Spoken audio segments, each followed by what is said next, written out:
No todavía, que me toca asegurar una cosa.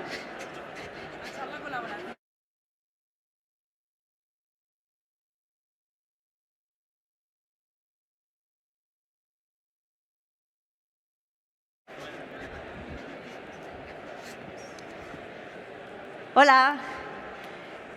Lo he dicho antes en el reload, que tengo una pesadilla recurrente de que di una charla y no viene nadie. Así que el primer aplauso es para vosotros, porque estáis todos aquí y no me siento sola. Pero, bueno, me presento. Soy Marta Trivi. Normalmente digo que soy periodista cultural, pero para esta charla voy a hacer una excepción y me voy a presentar como crítica. Que sé que es una palabra que suena pedante y sé que es una palabra que suena creída, quizás, pero es parte del ejercicio que vamos a hacer. Porque, como estáis viendo, esto es una charla colaborativa. Durante un tiempo voy a hablar yo sola, pero os quiero escuchar. Antes de empezar, me voy a tomar un minutito para Decir que, bueno, felicitar a la organización del Guadalindi. Está siendo una experiencia maravillosa. He estado en un montón de charlas porque llevo dedicándome a esto más años que un gnomo.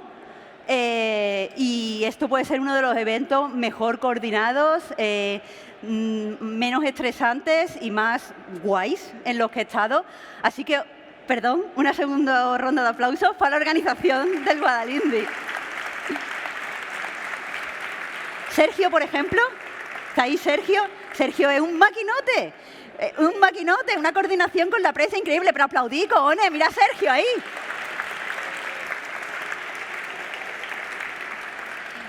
Y ahora, ya sí, hoy espero que no estéis muy cansadas, porque la charla es un poquito polémica, un poquito provocadora. Se llama La legitimidad del videojuego en el marco de la industria cultural.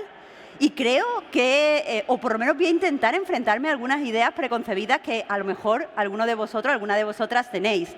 Y como os decía, es una charla colaborativa. Y esto significa que cuando al final llegue a la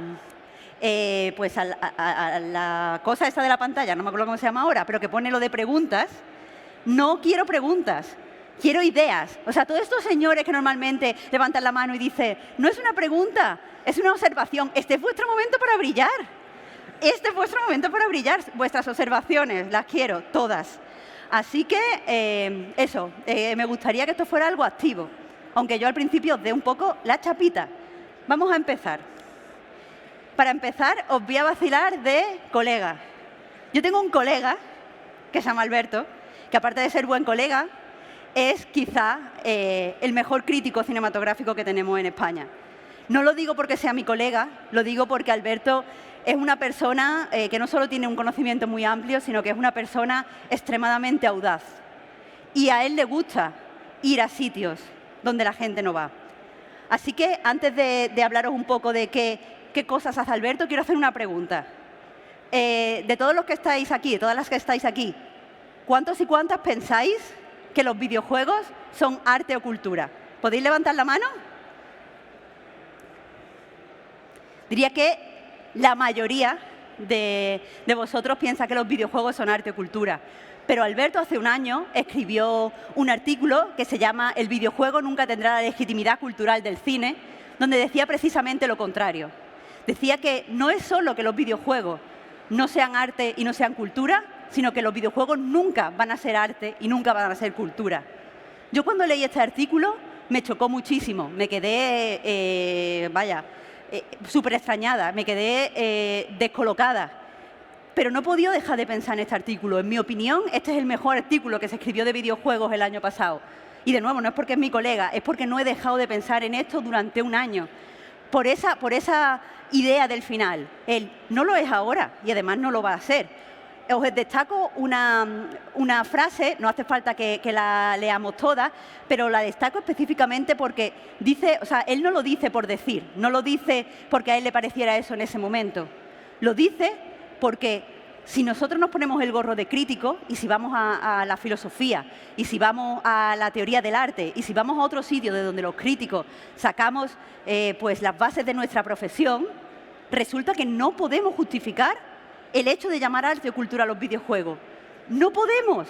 Y yo lo que pasa con este artículo es que no lo puedes contrarrestar. No hay teoría suficiente para que yo vaya a Alberto y le diga, colega, eres el mejor tío del mundo, pero te equivocas.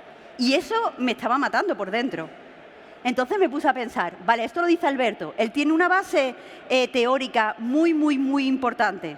Pero ¿qué dicen otros autores? Vamos a ver qué se dice fuera de la crítica. Y lo que pasa es que pues he estado este último año leyendo mucho y creo que hay un poco de consenso. El primer libro, por ejemplo, empecé con Terry Eagleton porque me preguntaba, quiero ver si los videojuegos son cultura. ¿Qué es la cultura? Terry Eagleton es uno de los teóricos culturales más importantes del mundo, de los que está vivo, y tiene un libro que se llama directamente Cultura, grande, mayúsculas, y básicamente no os recomiendo este libro porque es como el tío pues teorizando, la comida es cultura, la cultura es también la forma en la que hablamos, la forma en la que nos vestimos, y empieza a teorizar sobre 1000 cosas. Los videojuegos como tales no aparecen hasta el último capítulo, donde dice claramente, No son cultura, esto es industria cultural. Es una industria que puede generar una cultura a su alrededor. Pero aquí, en el centro, está la industria, el dinero. Charlie Fish es un historiador que también escribe como periodista de videojuegos y hace poco, hace menos unos meses, vaya, sacó un libro que se llamaba The History of Video Games. Y directamente no entra a debatir si es cultura o no es cultura, porque dice que los videojuegos tienen un pecado capital, o sea, un pecado, perdón, de nacimiento, un pecado del que no se pueden deshacer porque es desde el mismo momento en el que surgieron. Dice que los primeros videojuegos fueron creados por empresas. No existía nada hasta que una empresa hizo un videojuego. Y desde entonces, el lenguaje que usamos en videojuegos, el arte que usamos en videojuegos, la forma en la que se organizan los géneros, la forma en la que se accede a los videojuegos, todo está mediado por empresas. Aquí os hago un apunte, un asterisco. Eso no significa todo, el 100% de absolutamente todos los videojuegos. Evidentemente hay gente como Nina Freeman que yo creo que sus videojuegos son arte, como mínimo. Estamos hablando de los videojuegos como medio. No es tanto buscar excepciones, sino al contrario, ver los videojuegos en general. Me fui a César Rendueles. César Rendueles es filósofo y su especialidad es la cultura digital. Tiene un libro excelente, este sí que os lo recomiendo en mayúsculas, se llama Capitalismo Canalla. Y de nuevo, pues profundiza en esto de industria cultural. Dice que una frase que me choca, que me he apropiado a mi manera y que básicamente es algo así como: si lo que dura un juego viene determinado por qué vende más, si los géneros que se desarrollan vienen determinados muchas veces por lo que pide el público, si pues el tipo de personaje que se diseñan, el arte a que nos acercamos, no sigue la pasión real de los desarrolladores, sino que todo viene mediado por la empresa, en la gran mayoría de videojuegos que se juegan y que se producen, ¿qué cultura es esta? El quizá más amable hacia los videojuegos es Daniel Muriel, que es sociólogo y además es una de las personas más interesantes pensando en videojuegos aquí en España, y ha sacado hace nada en castellano un libro que se llama Los videojuegos como cultura. Eso ya es prometedor, el título. Pero claro, hay truco. No dice que los videojuegos sean cultura. Dice que los videojuegos generan una cultura alrededor. Es decir, el videojuego en sí a lo mejor no es cultura, pero el hecho de que todos estemos aquí en comunidad, escuchando a esta pava, todas estas cosas, eso quizás sí sea cultura, o que tengamos un lenguaje común. Hace mucho hincapié en el lenguaje común, en el hecho de que nos pongamos camisetas para representar que somos jugadores, en el que abracemos o rechacemos la palabra gamer. Todo esto para él es cultura. Pero de nuevo, ¿qué pasa con los videojuegos? Anda, no está muy bonita la diapositiva, por eso no me dieron ayer el GOTY, se lo dieron a Freya. Bueno, no importa. Y es una pena porque vamos a pasar un poquito de tiempo aquí. He estado pensando a lo largo de este año cuáles son los motivos por los que los videojuegos no pueden ser considerados arte o cultura. Y me gustaría, antes de proponer cosas, porque quiero que esto sea una charla positiva, detenernos un momento en cada uno de estos puntos. El primer punto es lo que decía, este pecado original, el contexto de orígenes.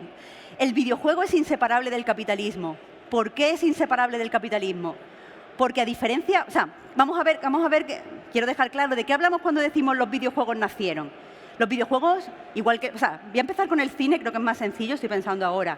El cine no nace la primera vez que alguien inventa un sistema de poner una imagen detrás de otra y que parezca que la imagen se mueve. El cine no nace cuando se fabrica la primera cámara. El cine no nace cuando se realiza la primera proyección. Hay cierto consenso alrededor de la crítica en el que el momento en el que el cine nace es en el que tenemos esa tecnología para poner imágenes en movimiento y de repente descubrimos que a través del montaje o a través de cierto lenguaje que se estaba inventando en ese momento, como los efectos especiales de ese momento, o el montaje, pues cuando se descubrió que eso se podía utilizar para expresarse creativamente, ahí nació el cine. El cine nació en la época moderna. Y que naciera en la época moderna significa que nació en un momento en el que la gente que estaba haciendo cine y la gente que estaba haciendo otras artes estaba muy pegada. Por eso el cine es inseparable de la pintura. ¿Qué pasa con los videojuegos? Los videojuegos nacen en un momento en el que ya estaba el capitalismo hiperextendido y es verdad, los primeros videojuegos se hicieron en universidades. Pero si aplicamos el mismo criterio que con el cine, eso no está tan claro. De hecho, Charlie Fish lo dice. Él considera que los primeros videojuegos surgieron cuando se hizo se hizo un videojuego, se hizo algo que no estaba pensado para fascinar con su tecnología, que no estaba pensado para impactar a la prensa, sino que estaba pensado para que alguien, unos jugadores, fueran y se comunicaran con él. Se comunicaran a través de lo que nosotros hacemos en videojuegos, que es la interacción.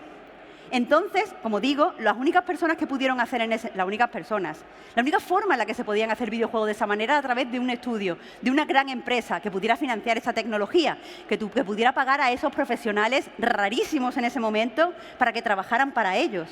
Los videojuegos nacieron por dinero y los videojuegos se mantienen por dinero. Es difícil pensar en los videojuegos sin pensar en dinero. Es muy raro. O sea, hay videojuegos, como digo, pero videojuegos como medio. Y un ejemplo de esto es que durante muchos años hemos tenido esta losa de la frase de hacen más dinero que el cine y la música juntos. No es verdad, pero esta frase nos acompañaba porque solo se habla en términos de dinero, la mayoría de las cosas. Entonces ya tenemos una razón de la que es muy difícil separarse. Pero la segunda es culpa de la gente como yo. No, y de la gente como vosotros también, no creéis que os vaya a librar. Pero es el estado de la crítica. Cuando nació el cine, cuando nacieron todas las artes antes de la época posmoderna, se tenía la sensación de que la crítica tenía, y esto es algo de la que se hablaba pues con mucha facilidad, se tenía el sentido de que la crítica tenía el deber y la obligación de educar la mirada. El crítico en ese momento era una persona que se entendía que había leído, que entendía lo que estaba viendo, que se relacionaba con esos movimientos y que era capaz de crear un discurso. Desde entonces ha cambiado muchísimo. Ahora estamos en lo que Douglas, se me ha ido el nombre, como eso me pasa por nunca llevar papeles, pero hay un ensayo que se llama La era del narcisismo, no me acuerdo cómo se llama, Christopher Lasch. Christopher Lasch, en La era del narcisismo, dice que una de las cosas que ha hecho pues todo este tardocapitalismo en nosotros es hacer que todo se centre alrededor de nosotros mismos, del yo. Y que todo lo veamos en términos de yo sé, a mí me gusta, a mí no me gusta. Y que seamos capaces de pensar, bueno, si a mí no me gusta este juego y esta persona está diciendo que este juego está bien, no tiene razón. Si yo estoy viéndose en el juego y esa persona le está poniendo un 5, no tiene razón. Pero eso digo que es la percepción de la gente. La gente no cree que un crítico tenga autoridad. Y un ejemplo de ello lo encontramos precisamente en el artículo que os decía de Alberto. Ese artículo fue muy polémico. Y fue muy polémico porque la gente lo que decía es, yo no necesito que tú vengas a darle legitimidad al videojuego. Y claro, yo lo comentaba con mi colega y nos decíamos, pero entonces, si la crítica no le da legitimidad, ¿quién se la va a dar? Eso ha sido históricamente lo que hacía la crítica. Muchos movimientos artísticos ganaban legitimidad y se entendían a partir de que ciertos críticos lo entendieran, lo explicaran y financiaran ese proceso de educar la mirada. Se me ocurre el cubismo, pero muchísimos más.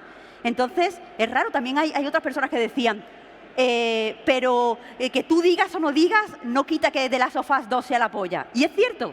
Que los videojuegos estén legitimados o no, no quita que muchos videojuegos sean la polla, sean increíbles. The Last of Us 2 no es mejor ni peor, ni Journey no es mejor ni peor, porque yo o cualquiera, digamos si es o no arte. Pero ser arte y ser cultura es una cosa, y durante mucho tiempo ha sido la crítica la que ha tenido que decir eso. Pero por otro lado, los críticos también la hemos cagado muchísimo, porque nosotros también nos hemos metido en estas dinámicas del yo, y muchos críticos, gente que se dedica a la crítica, no sabe muy bien en qué consiste su trabajo. Yo, cuando tengo que hablar de la diferencia entre periodismo cultural y crítica, pongo un ejemplo de un artículo que escribí, que es un análisis de Terranil. Todo el mundo ve mi análisis ahora os cuento, pero todo el mundo ve mi análisis de Terranil y piensa un poco que, oye, qué contradictorio es. ¿Por qué te estás cagando en el puto juego y después le ha puesto un 9? Y es como, es que estoy haciendo dos trabajos a la vez. Por un lado, estoy haciendo periodismo cultural. Entonces, yo he jugado este juego me ha gustado, yo quiero recomendaros ese juego porque es muy chulo jugar y es muy agradable, le he puesto un 9. Y eso, esta facultad de recomendar, esta facultad de anunciar cómo funciona el juego, esta facultad de pensar en la audiencia, eso es del periodismo cultural. Pero yo después, cuando escribí el texto, me puse mi gorrito de crítica. Y lo que dije es, teóricamente, este juego es un puto desastre ecofascista. porque no considera que los seres humanos vivan en una tierra, puedan vivir en una tierra recuperada y en una tierra sana.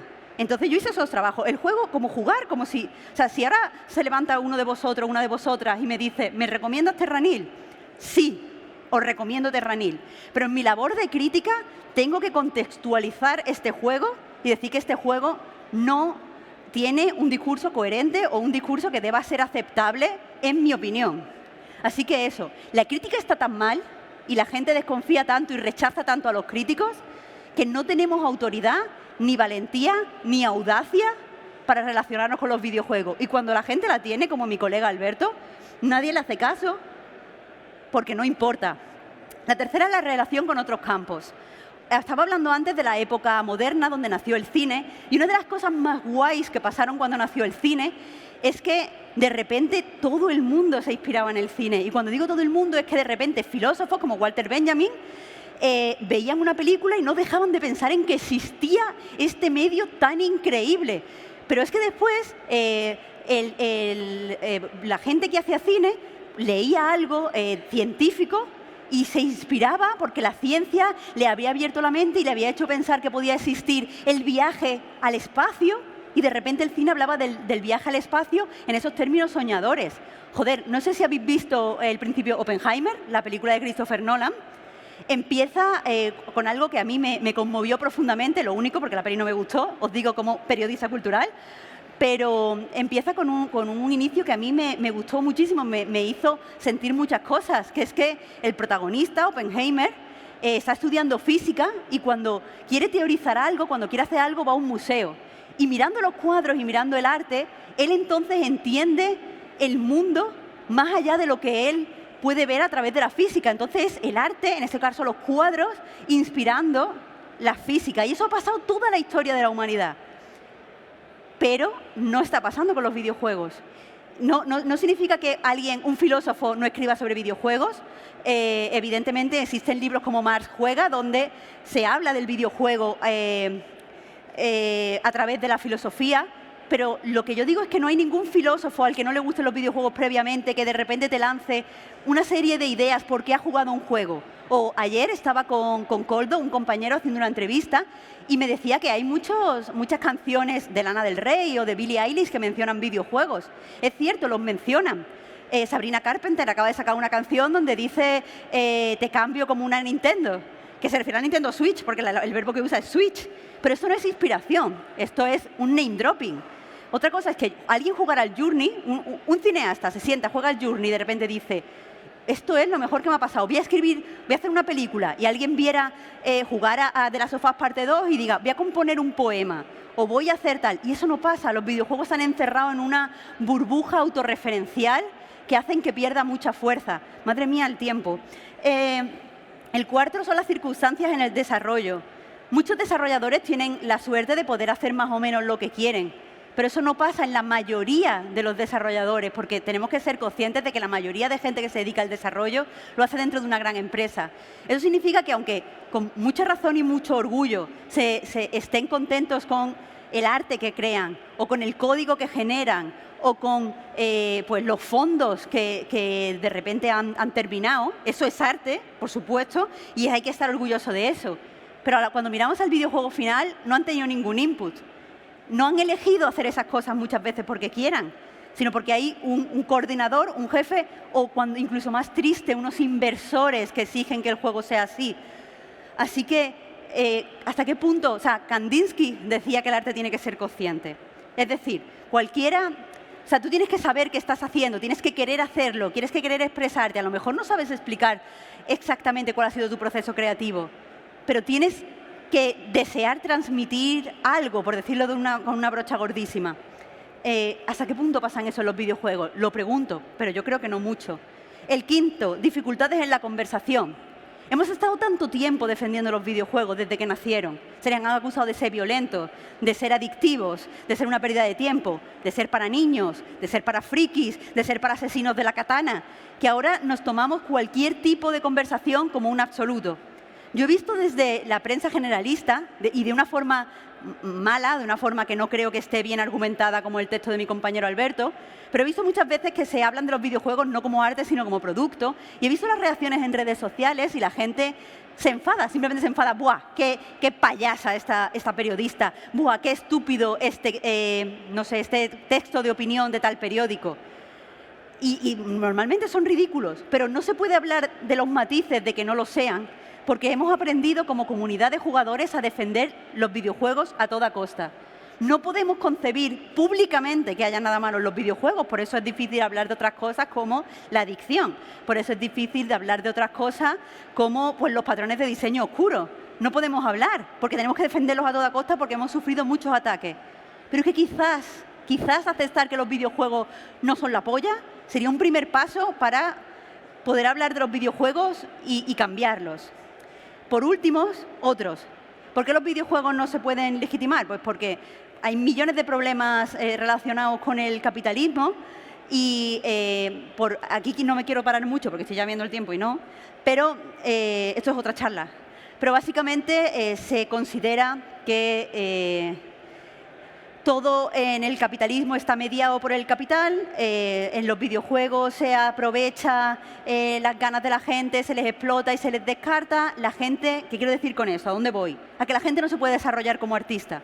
No puede desarrollarse como artista libremente. Si tienes miedo a que te despidan, si estás cada 6 meses o cada año, cada 3 años cambiando de empresa, si estás pues virando, entrando y saliendo de la profesión, no tienes confianza para crecer como artista. Y cuando no tienes confianza para crecer como artista, ¿hasta qué punto lo que haces es arte?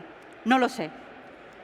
Pero, como os decía, mi compañero Alberto, creo que hay una cosa que hace mal y creo que es ese pesimismo que le embarga al final, que hasta cierto punto desde la teoría comparto, pero no la quiero compartir porque leí este libro. Se llama Capitalismo y colonización mental. Es de David Mulman, que sabe muchísimo, pero no conoce los puntos, así que os he tenido que poner una de estas muy larga. Si alguna vez alguien lo conoce, que le enseñe que eso es una cosa que se puede hacer. Pero básicamente en Capitalismo y colonización mental lo que él argumenta es que el capitalismo básicamente nos ha comido la cabeza. Es algo que también podemos ver en el realismo capitalista de Fisher. Si nacemos y crecemos en el capitalismo, no solo creemos que no hay alternativa, sino que creemos que eso es como ha funcionado siempre, todo. ¿Sabes? No podemos ver los videojuegos muchas veces de otra forma. No podemos imaginar unos videojuegos que son arte, porque no podemos imaginarnos los videojuegos sin el capitalismo. Esta vez sí voy a leer la frase. Dice: el término colonización mental designa una mutación antropológica. La manera en la que pensamos, vivimos y habitamos nuestros cuerpos y el espacio ha sido transformada en función de la alienación generalizada. Hemos sido modificados en profundidad. Argumenta que eso se nos ha quitado algo de nosotros. Y una de las cosas que yo creo que se nos ha quitado es la imaginación. Somos incapaces, tuve el absoluto privilegio de hablar ayer con Resistencia Videolúdica, gente tochísima, muchísima base teórica, la mejor peña, pero una de las cosas que saqué de esta conversación y que he estado dándole vuelta esta noche es que sí, sabemos que no se le pueden poner parches a los videojuegos, al sistema. Sabemos que no debemos, que las cosas no podemos soportar que las cosas como están. Pero no tenemos ideas de cómo hacer las cosas diferentes. Ellos tienen muchas ideas, porque son más listos que yo, pero a lo mejor no son todavía ideas como que se pueden poner en práctica poco a poco o ideas que a lo mejor requieren más tiempo. No tenemos imaginación. Y hace poco encontré este libro que se llama Internet for the People, de Ben Tarnoff. Recomiendo muchísimo. Esto es como un manifiesto donde dice que Internet básicamente es una mierda y tenemos que pues liberar Internet. Pero había una frase, no es sobre videojuegos, pero es simplemente una frase que me ha inspirado profundamente, que es: el neoliberalismo ha matado nuestra imaginación y es nuestro deber recuperarla. Ese deber, ese sentido de nos la han quitado y no podemos quedarnos de brazos cruzados. Esta es nuestra obligación. Tenemos que recuperar la imaginación porque se nos va toda la mierda. Y si nos gustan los videojuegos, tenemos que recuperar nuestra imaginación porque queremos. Yo siento cuando hablo con la gente, yo siento que la gente quiere que los videojuegos sean arte, quieren que los videojuegos se legitimicen, quieren que los videojuegos sean cultura. Pero es que de verdad os lo digo, tenemos que hacerlo nosotros, no podemos esperar que pase desde arriba. Yo os confieso que he perdido mi imaginación a causa del capitalismo, que es que he sufrido esta colonización mental, como creo que posiblemente la mayoría de vosotros también. Pero he estado pensando algunas ideas, esto es basiquísimo, eso por si puedo inspiraros a vosotros, algunas ideas de cómo recuperar nuestra imaginación. Por ejemplo, a nivel de crítica, yo creo que es muy importante que los que nos consideramos periodistas culturales, o mayor aún, o sea, los que nos consideramos periodistas culturales, por un lado, deberíamos recuperar la palabra crítico. Crítica significa una cosa, y la crítica ha sido importante durante toda la historia del arte. ¿Por qué no podemos decir que somos críticos? ¿Qué va a pensar alguien? ¿Eres un creído? Adelante. Deberíamos recuperarla por nosotros, por nuestra dignidad, por darle valor a lo que hacemos, porque lo que hacemos vale. Pero también creo que debemos aplicarnos. Si creemos que la crítica, el periodismo cultural es importante, vamos a tratarlo como algo importante, cojones. Vamos a leer de otro ámbito. ¿Tú quieres ser periodista cultural? ¿Tú quieres ser crítico? Lee poesía. ¿Tú quieres trabajar analizando juegos? Lee filosofía. No es fácil, pero hay que hacerlo. Es que, de nuevo, es nuestro deber. Si creemos que la crítica es algo que debe existir, más allá de ser el PR de Nintendo, más allá de bailarle el agua a Sony para que nos dé el código, esas cosas que nos están matando, esas cosas que pueden ser perfectamente reemplazadas con una IA. Si de verdad creemos que lo que hacemos vale, vamos a leer, vamos a educarnos, vamos a sentir la crítica como algo que se hace continuamente. Yo intento, no soy perfecta y soy, desde luego, tengo muy poca cultura porque yo no he tenido mucha educación de humanidades. Pero quiero llegar a tener mucha cultura, quiero de verdad llegar a poder decir las cosas y que las cosas importen y pesen. Así que eso es un nivel que podemos empezar. Y también os animo a vosotros a intentar confiar en los críticos, no en todos, pero los que veáis que hayan hecho un ejercicio de verdad, de profundizar, confiad en ellos. No desde el yo neguemos lo que están haciendo, porque de verdad somos personas que pasamos mucho tiempo pensando en estas chorradas. Bueno, no chorradas, en estas cosas súper importantes. A nivel de creadores, no es fácil, evidentemente, no estoy diciendo que sea fácil. No podemos alejarnos, como pongo aquí, de las dinámicas de la industria porque necesitamos comer. Y comer nos gusta a todos y nos gusta tener una casa. Lo pongo por si a alguien le tal. Pero creo que sería interesante tomar conciencia de las elecciones que tomamos en el desarrollo y de qué cosas no son elecciones. Es decir, si tú eres un artista y tú crees de verdad que este estilo artístico o esta paleta o este diseño o este fondo es mejor para el juego y transmite más y funciona mejor y te obligan a usar otro, toma conciencia de eso. Piensa qué ha pasado ahí y por qué el juego es como es. Si tú eres un programador y te están diciendo, joder, es que no soy técnica, pero a los programadores también nos dicen cosas seguro, vaya, pero que seáis conscientes de qué os han dicho y qué nos han dicho. Y lo mismo a nivel de narrativa, si os han impuesto el tema o si os han dicho que, por ejemplo, no voy a señalar a nadie, pero hace 5 segundos antes de empezar esta charla ha venido una persona de un stand, un chaval, y me ha dicho, mira, esto es de mi juego, no sé qué. Me están diciendo que con esto va a ser muy difícil que nos lo publiquen en Sony. Vamos a ser conscientes. ¿Vas a quitar eso para que te lo venda Sony? Me parece bien porque hay que comer. Ánimo contigo, colega. Pero vamos a pensar eso, vamos a pensar si estamos haciendo arte, vamos a reflexionar profundamente sobre eso. A nivel de jugadores, creo que, yo no os digo que no juguéis a los juegos que jugáis, jugad lo que queráis. Estamos todos cansados, todos estamos trabajando todo el día, todos estamos pues, profundamente... O sea, hay un ensayo que se llama Malestamos, que habla de un malestar general en la población. Yo creo que todos malestamos. Si a vosotros os alivia poner el Dota, el Call of Duty, lo que os gusta y a tope. Pero vamos a intentar relacionarnos con eso también como algo más que contenido, porque son juegos. Son juegos hipercomerciales. Son juegos que están hechos para vender. Son juegos hechos por una empresa maligna con un tío con un monóculo y un bigote que se ríe y tiene un gato. Que sí, que lo son. El tío Gilito, ahí sentado en la junta directiva. Pero nosotros podemos elegir no relacionarnos como si fuera contenido. Nosotros podemos elegir si hablamos de esto como fuera como... O sea, por ejemplo, adoro a mi compañero Pep, pero me da la sensación de que muchas veces está como, bueno, el juego siguiente, bueno, no sé qué. No se para a ver esto como un juego, algo creativo, algo que tiene una dificultad, un no sé qué, porque estamos siempre pendientes de lo siguiente. No, este juego me parece mal, voy a ver un gameplay. Vamos a intentar, no sé cómo, ya os digo, y no tengo la imaginación, la he perdido. Pero creo que sentimos los videojuegos como contenido y podemos elegir no verlo como contenido, igual que las cosas que leemos, igual que las cosas, incluso la gente creo que se está empezando a ver como contenido. Vamos a dejar de pensar en contenido y después autoevaluar nuestra relación con el medio. Si tú, no pasa nada. Si vosotros solo jugáis a juegos gratuitos, me parece bien. O a free to play, porque es barato y por no sé qué. Está bien si compráis un juego porque os dura más horas y así podéis jugar más.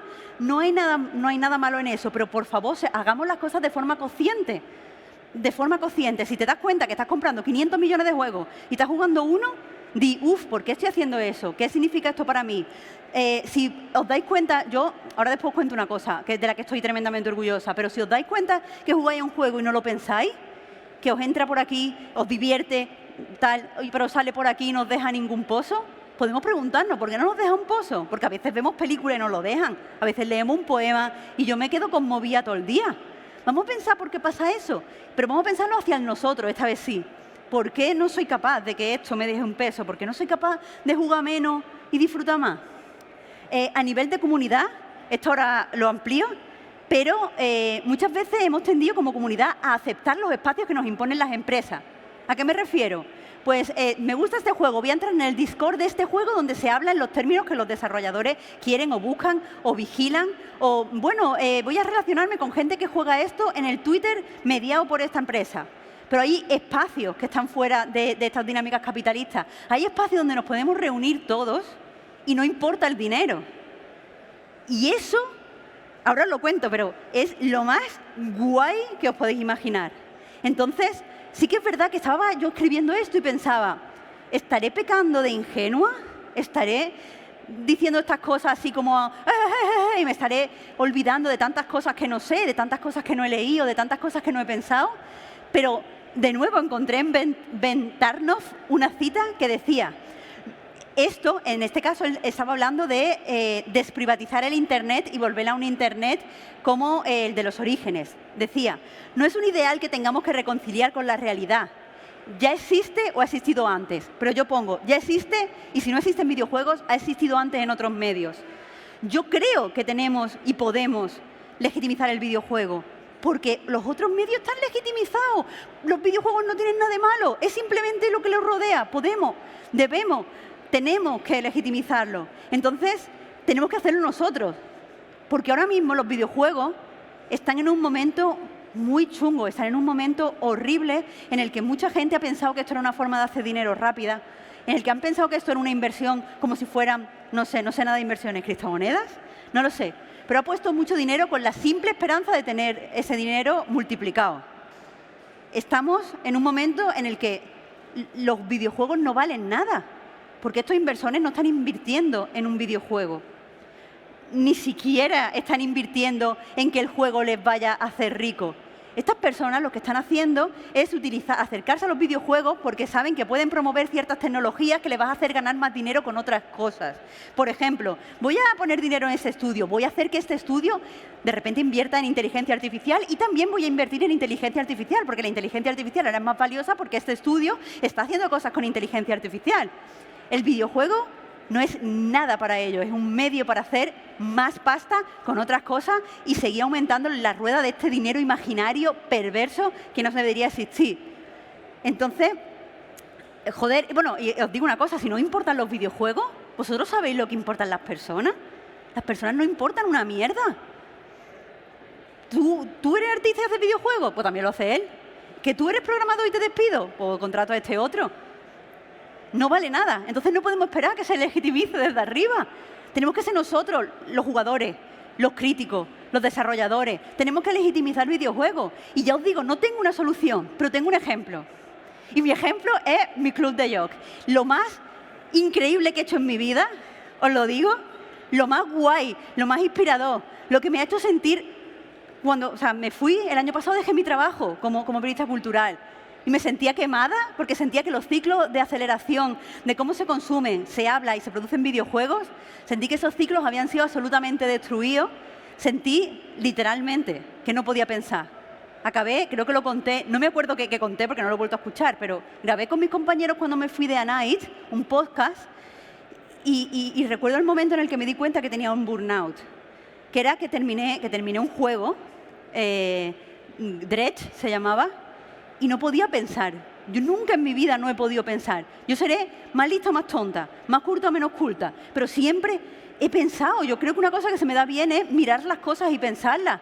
Y yo hacía todas las cosas que normalmente hacía para pensar. Miraba al techo, andaba como una maníaca por mi casa, iba a la gente que conozco y le decía, mira, te voy a contar una cosa que he pensado, ve que tú me dices, y cuando me hablo pienso otras cosas. Pero en ese momento no había nada, tenía el cerebro seco, era una pasa. Y me fui porque dije, voy a hacer a la gente perder tiempo. ¿Qué tengo que contaros si no puedo pensar? ¿Qué puedo deciros si no puedo mirar, si no puedo razonar? Y me fui. Y desde entonces lo he pasado mal, porque una cosa que me he dado cuenta es que, lo mismo que os decía de los juegos, mi trabajo, por desgracia, en esta sociedad no vale nada. Si yo no escribo una crítica, o sea, Nintendo, Microsoft, la empresa que queráis, no, o sea, muchas veces hablaba con mis compañeros, no puedes decir esto, no puedes decir lo otro, puedes decir lo que os dé la gana, porque lo único que le importa es el peso, lo único que le importa es que en todos estos sitios haya un artículo que se llame así. El contenido no importa, lo puedo hacer lo que sea. Entonces lo que me he dado cuenta es que como mi trabajo no vale, nadie me quiere contratar.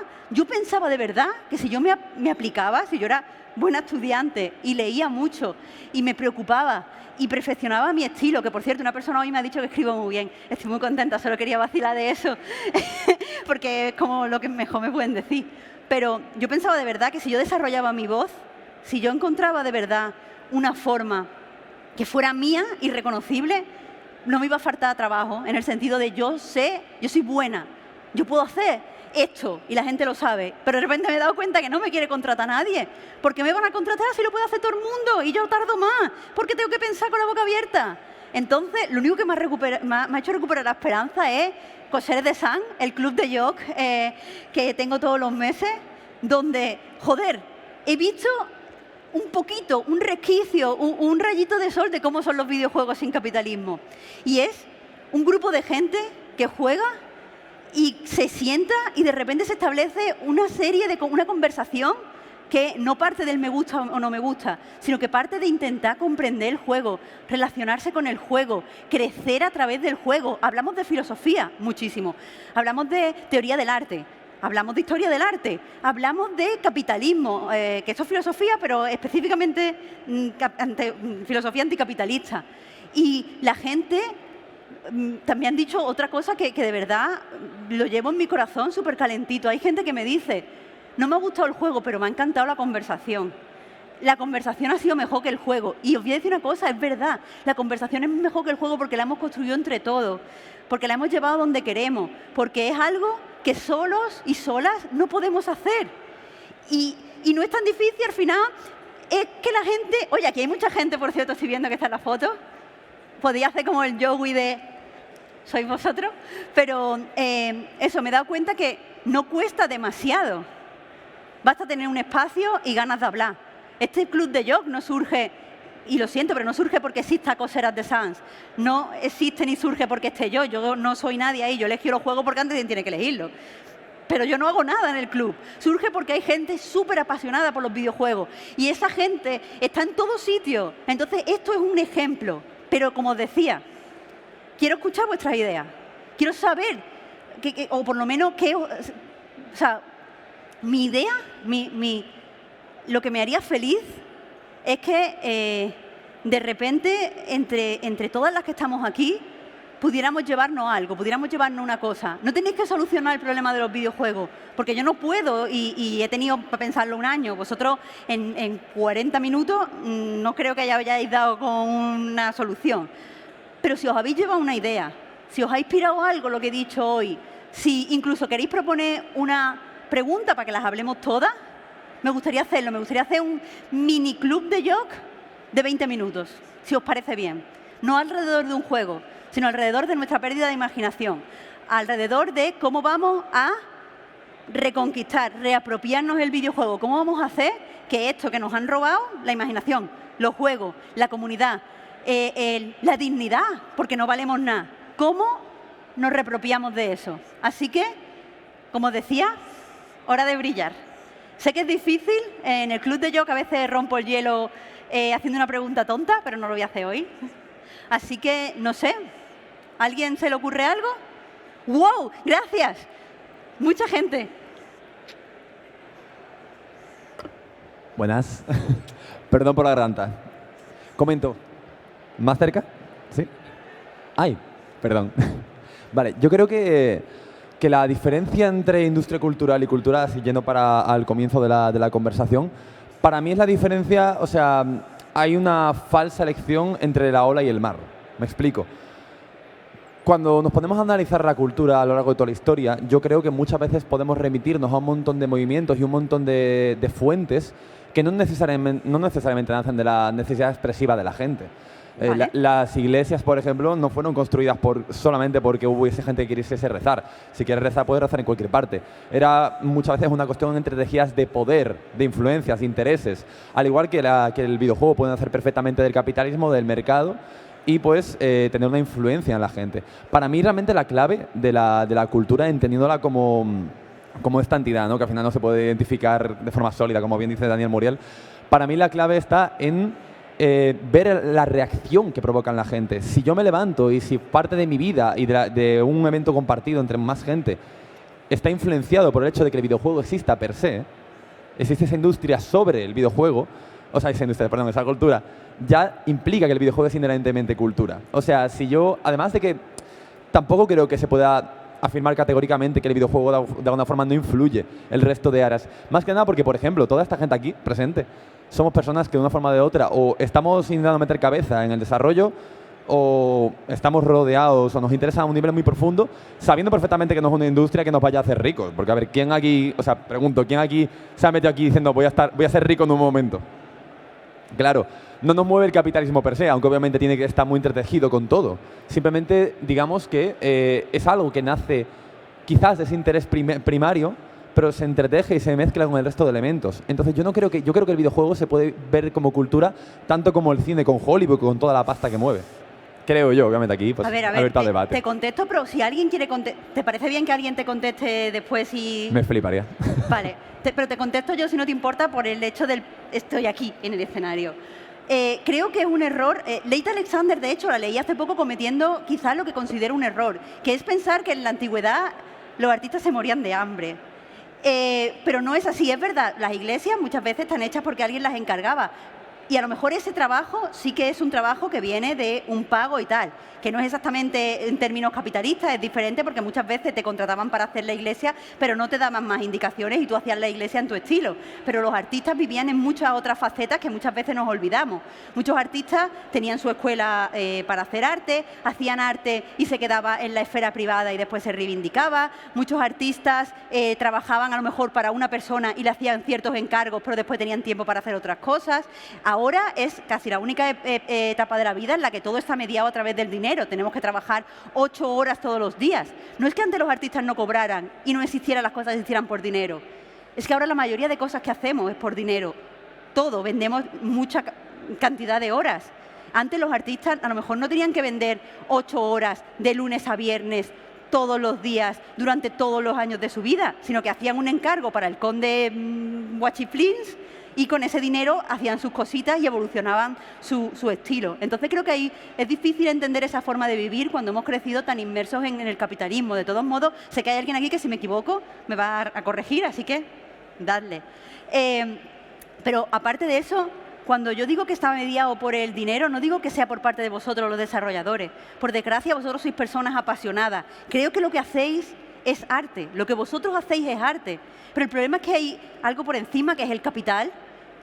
Y el capital utiliza a unos capitalistas que se aprovechan de tu arte, de tus ganas de trabajar, del hecho de que tú quieras hacer un juego y digas, wow, la reacción de la gente. Y tú a lo mejor dices, no, pero yo lo hago para mí, es mi estudio.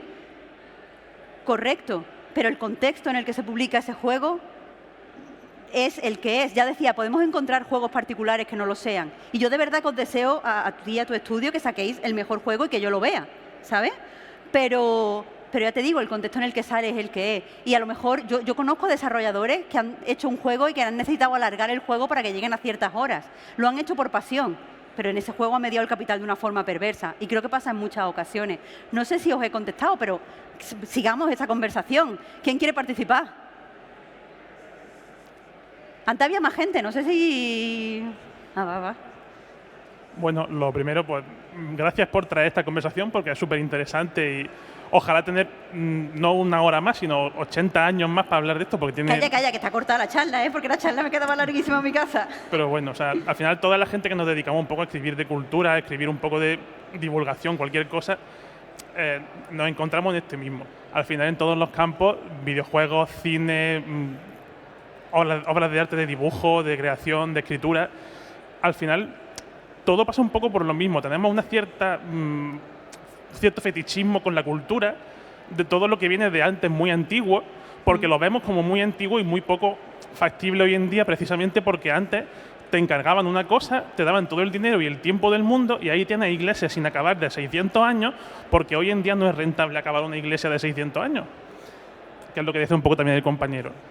Y de todas formas, al final es eso, el que tiene hoy posibilidad de crear, o es parte del sistema capitalista, porque trabaja en una de las empresas que hacen las cosas, o es un señor con mucha suerte, que tiene un Patreon muy gordo y que le pagan por decir cualquier tontería, o bien somos gente en los márgenes que incluso aunque publiquemos algo pagado, al final nos sentimos mal por no tener un PDF gratuito en nuestra página web. Lo necesitáis, esas personas en los márgenes los necesitáis como forma de haceros visibles. Y efectivamente, o sea, si yo publicara algo, me sentiría fatal por no tenerlo publicado en una página web mía gratuito, abierto, para que todo el mundo lo lea, porque lo que queremos es que la gente nos lea. Yo no quiero venderte 800 libros, quiero que me leas. Y si para leerme te lo tengo que dar gratis o un euro o la voluntad, pues perfecto. Si es que al final, si los videojuegos hubieran sido creados hace 300 años, ahora mismo no estaríamos hablando de esto, porque el videojuego de hace 259 años sería cultura. El de hoy no, porque el de hoy es una obra capitalista creada para todo esto. Que un matiz a lo que has dicho, estoy 100% de acuerdo, pero un matiz a lo que has dicho interesante es que el hecho de que algo se desarrolle, porque decía antes también el compañero, hablabas del cine. Es verdad, las películas de Marvel son cultura, pues no, yo personalmente considero que son una caca. Pero que si os gusta, bien para vosotros, disfrutarla porque son muy emocionantes, pero que no me gustan. Es verdad, eso no es cultura, pero lo que tiene el cine es que al final, como decías, ha surgido hace mucho, y no es por la antigüedad solo, es porque ha podido desarrollar un lenguaje fuera del capitalismo. Y el lenguaje está corrompido por muchas cosas. Yo no digo que esto sea la polla y que por haber desarrollado el lenguaje antes todo sea bueno, porque el cine ha desarrollado mucha parte del lenguaje gracias al nazismo. Literales nazis, no estoy exagerando con lo de nazis. Eran nazis que llevaban sus cositas de nazis y hacían cosas tal. Y eso ha influido, los nazis, en el desarrollo del cine. Pero no era el capitalismo, que no digo que los nazis sean... Te entendemos. El lenguaje del cine ha surgido por muchos factores buenos y malos, que eran ajenos al capitalismo. Entonces el lenguaje se ha construido con mucha influencia. Pero el único lenguaje que vemos aquí en videojuegos, y yo creo personalmente, y esto es polémico, pero yo creo que el lenguaje de los videojuegos no está plenamente desarrollado y no es maduro, y no me refiero al lenguaje audiovisual, pero ese lenguaje solo ha tenido una influencia, y la influencia es el dinero, el monopoly. Así que ahí está. Claro, entonces, o sea, yo no vengo a crear una cosa, o sea, a crear un discurso en positivo, porque necesitaría un montón de tiempo para investigar, para escribir, para explorar. Pero sí vengo a contrarrestar la idea que decías al principio de Albert, era Alberto Corona, sí, mi compañero. Alberto, vale, pues a desafiar un poco la parte del nunca podrá ser. Porque precisamente tiene, o sea, como producto nunca lo será, ni lo es, ni lo va a ser. Pero como medio tiene un potencial enorme ahora que está más democratizado. Ahora que es mucho más fácil acceder a herramientas de creación, a canales de distribución, a cosas que poner dentro de esta obra. O sea, porque al final, hoy en día se escriben ¿cuántos libros por minuto? Demasiados libros por minuto, en mi opinión. O sea, ¿cuántas de las cosas publicadas no en el último año, ayer, dirías que son una obra de arte literaria? Prácticamente ninguna, porque son una producción constante de morralla para sacar venta y dinero. Entonces, al final, esa democratización del medio, lo que puede construir un medio más afín a la comunicación, porque al final es una herramienta narrativa increíble. O sea, no es un cine que te plantas delante y lo ves, no es un libro que te viene de vete tú a saber cuándo, sino que es una cosa interactiva en la que tú estás inmerso, participando activamente, tanto de la narrativa como de las decisiones, como de mil cosas. Y tiene una potencia para tú verte inmerso en todo eso muchísimo mayor que todos los demás modelos narrativos. Con lo cual, como medio, tiene un potencial infinito. Sí. El problema es eso, quitarle el concepto de producto al medio, al videojuego. Y entonces, en el momento en el que dejas de valorar un videojuego por su valor como producto, es decir, este videojuego es una mierda porque no ha vendido nada, esta persona, que es una persona queer, indie, tal, ha hecho un videojuego feminista para hacer tal cosa y ha vendido 5 euros porque estaba a 1 euro en su itch.io y por eso ya no es un buen videojuego porque no es un producto que ha vendido mucho. Entonces no tiene ningún valor ni como medio, ni como arte, ni nada. Pero en el momento en el que te planteas el medio como transmisión, es infinito. Correcto, gracias por tu reflexión y por compartirla. Gracias a todos por aplaudir, qué amabilidad.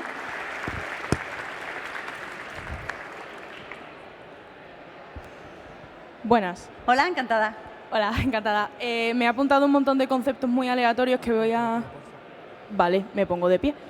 Que voy a hilar como buenamente pueda, ¿vale? No tengo el móvil, así que va a ser un poco caos, ¿vale? Mi principal... No es una pregunta, es como una pregunta que inicia lo que quiero decir. ¿Cómo legitimizamos el mercado del videojuego como arte si el propio mercado del arte sigue siendo algo controlado por un capital? Al final... se supone, según los internacionales situacionistas de mitad del siglo XX, que el arte debería ser una actividad anticapitalista y antiproductiva. Y no lo es. Al final del día, el mercado del arte sigue dominándolo todo. Hace poco fue Arco, la Feria de Arte Contemporáneo de España, donde todo está dominado por el capital, el aparentar, el vender, el contarte una milonga sobre un cuadro que es horrible. Y eso es el mercado del arte. ¿Cómo esperamos legitimizar el mercado del videojuego si el mercado del arte nunca ha estado legitimizado? Todo está dominado por el capital. No se puede construir un mercado nuevo, no se puede conquistar un nuevo medio como arte si los medios originales del arte no son libres. Ahora está el debate de las IAs en boca de todo el mundo. La IA es arte, no es arte, no sé qué. He escuchado muchísima gente decir... Yo es que uso la IA porque yo no sé pintar. ¿Cómo que no sabes pintar? Los bebés pintan, los niños pequeños pintan. ¿Tú has visto un cuadro de Kandinsky? ¿Tú crees que eso es buena pintura? No lo es. Yo pienso que es genial. También Kandinsky tenía muy buenos contactos, pero yo qué sé, yo he visto pinturas de mi prima pequeña que tiene 10 años que son increíbles. ¿Por qué necesitas una IA para que te haga algo figurativo? ¿Por qué necesitas una IA para que enfoque tus pensamientos? ¿Por qué seguimos pensando que la estética, lo bonito...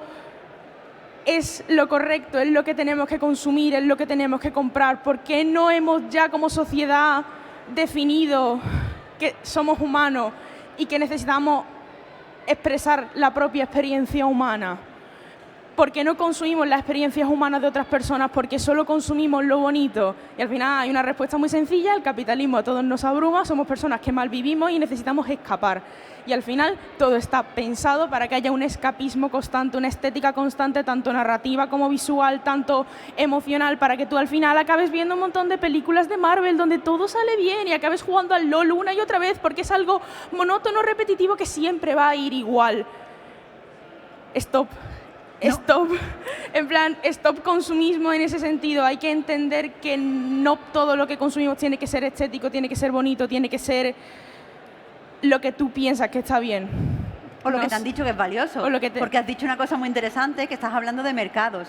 Nunca en la historia de la humanidad el mercado ha estado tan presente en nuestra vida. Normalmente había una serie de intercambios en toda la historia de la humanidad que no estaban mediados por un mercado. Ahora nos hemos acostumbrado que todo es el mercado, todo se compra, todo se vende. El valor lo da el dinero y el hecho de que se pueda comprar y vender. Quizá, aparte de lo que decías de la estética, sería interesante pensar hasta qué punto pensamos en términos de mercado, hasta qué punto pensamos que algo es más valioso porque se vende. Porque yo os digo una cosa, yo lo hago sin querer, pero lo valoro más. Hablo muchas veces de que los juegos del Game Pass no lo valoro porque están ahí, que no me gusta, otro juego. Y después recapacito sobre esto y me siento fatal. No puedo. ¿Por qué valoro menos un juego porque está en Game Pass? ¿Por qué valoro más un juego que me cuesta 60 pavos? Es por el mercado. Así que quizá el mercado no haya que legitimizarlo. Yo creo que tenemos que legitimizar el medio y el mercado quemarlo y que arda, ¿sabes? Y estaremos calientes cuando se inicie... Bueno, que no está bien el clima, pero no importa. Bueno, ya está. La conclusión de todo esto es que el arte tiene que ser una actividad anticapitalista, hay que dejar de producir para el mercado y hay que producir por la experiencia humana de producir. Porque somos los únicos que podemos producir algo que explique nuestra propia experiencia aquí, en este mundo. Ya está. ¿Quién quiere el micro? Muchas gracias.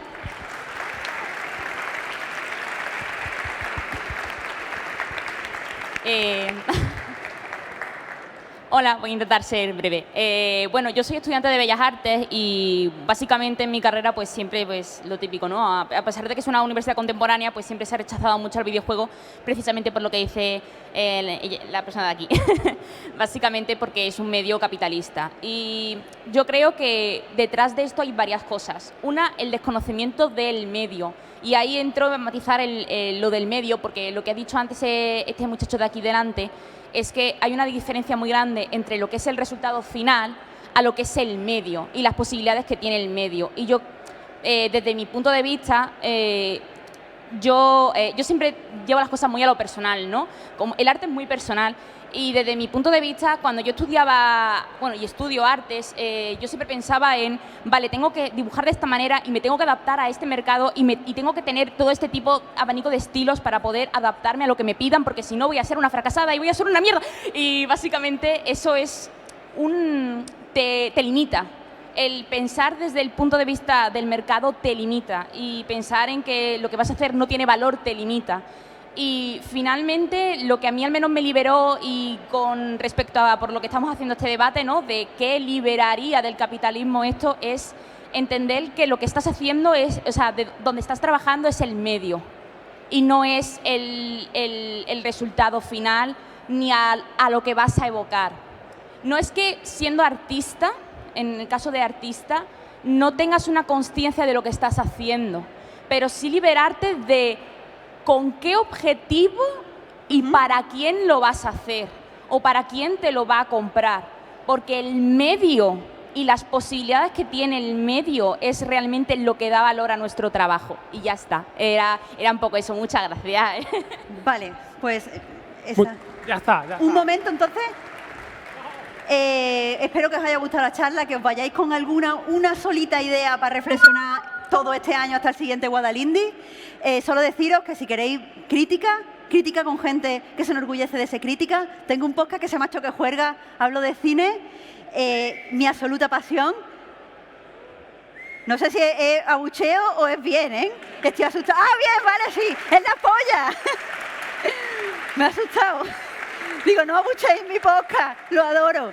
Y que os animo, aparte de eso, a escucharlo primero o segundo, pero también a que pongáis en marcha vuestras iniciativas.